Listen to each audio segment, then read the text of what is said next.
이 영상을 끝까지 보신다면 필수담보인 수술비 보험, 실손보험의 공백을 바로 이것으로 해결할 수 있으니까 끝까지 시청해 주시고요. 안녕하세요. 흑백보험 김이사입니다. 우리가 필수적으로 준비해야 되는 보장 중 암내심장 관련해서 앞전 영상들을 통해 열심히 설명드렸는데 시청해 주신 거죠? 자, 오늘은 필수 보장 중 수술비 보장에 대한 이야기입니다. 자, 대부분 수술비를 이야기 드리면 나 실손보험이 있어서 수술하면 어차피 보험금 나오는데 왜 수술비 보장까지 따로 준비를 해야 되는 거지? 자, 이런 질문들을 굉장히 많이 하시더라고요. 자, 그래서 먼저 실손보험이 있지만 왜 수술비 보장을 따로 준비하셔야 되는지부터 이야기 드릴 거예요. 자, 실손보험의 보장 조건과 본인 부담금부터 살펴보시면 수술비 보장이 왜 필요한지 납득이 되실 건데요. 실손보험을 언제 가입을 하셨던 이번 한도는 연간 3천, 5천, 1억으로 상대적으로 크지만 이마저도 앞으로 나올 5세대 실손보험에서는 비중증 비급여에 대해서는 이번 한도가 1,000만 원으로 축소가 되고요. 자, 중요한 건 통원 한도인데요. 통원 한도를 보시면 10만 원, 20만 원, 30만 원 정도로 한도가 이번에 비해서 상대적으로 작은 것 보이시나요? 거기다가 본인 부담금을 보시면 4세대 실손보험은 입원을 하더라도 비급여는 30%가 본인 부담이고요. 앞으로 나올 5세대 실손보험에서는 비중증 비급여에 대해서는 무려 50%가 본인 부담금입니다.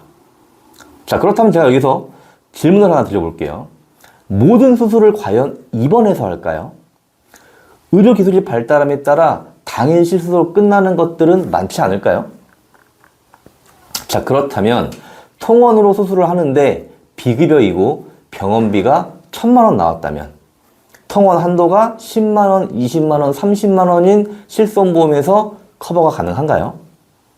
자, 설령 입원을 해서 비급여 수술을 했다 하더라도 4세대 실손보험은 비급여가 30% 본인 부담이니까 300만 원을 본인이 부담해야 되고요. 5세대 실손보험은 비중증 비급여 50%가 본인 부담이니까 무려 500만 원을 본인이 부담해야 되거든요.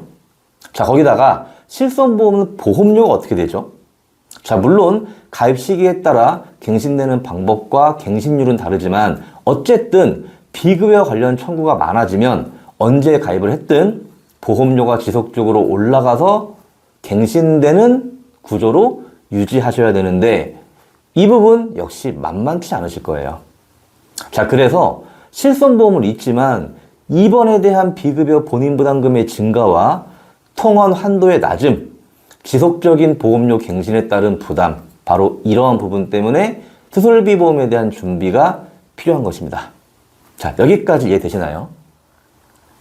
자, 그렇다면 수술비는 실손보험의 문제점을 보완을 할 수 있어야 되니까 기왕이면 비갱신 조건으로 입원, 통원 구분 없이 시술까지도 보장되는 조건이면 좋겠네요. 자, 그렇다면 과연 수술비 그냥 무조건 가입하면 될까요? 당연히 안 되겠죠. 저희 방송은 흑백보험 채널이니까요. 자, 수술비는 어떠한 종류가 있고 각각의 장단점은 어떠한지 살펴본다면 역시나 수술비도 그냥 준비하시는 것이 아니라 나의 상황에 맞는 합리적인 수술비를 준비할 수 있겠네요.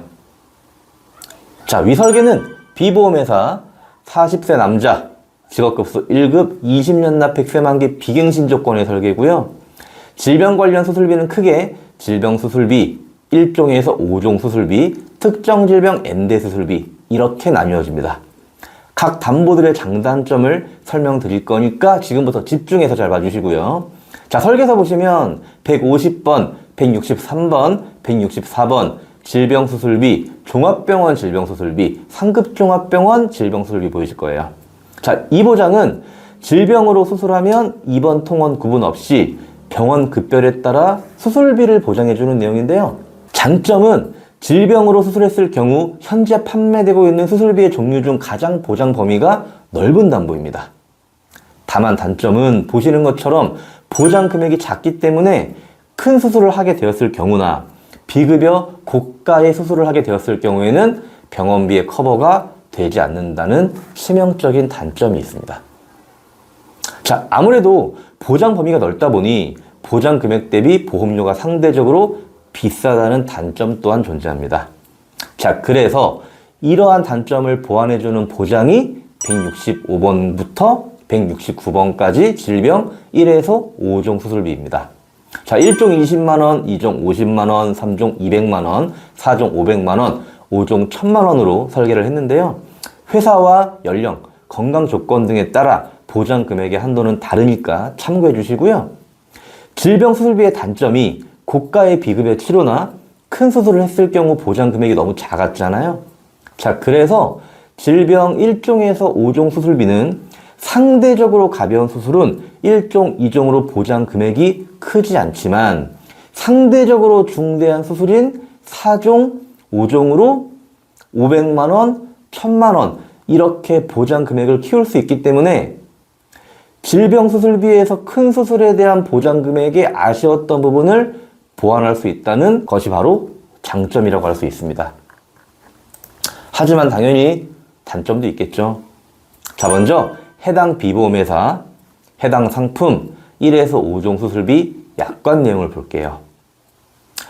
자, 보시면 뭔가 되게 많죠? 복잡해 보이죠? 자, 일단 보장 범위적인 측면에서는 질병 수술비보다 좁습니다. 바로 이게 단점이고요.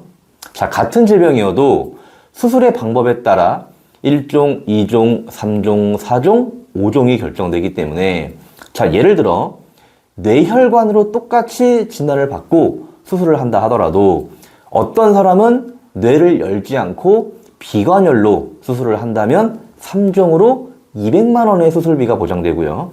자, 어떤 사람은 뇌를 열어서 수술을 한다면 4종으로 들어가서 500만 원의 수술비가 보장되는 것입니다.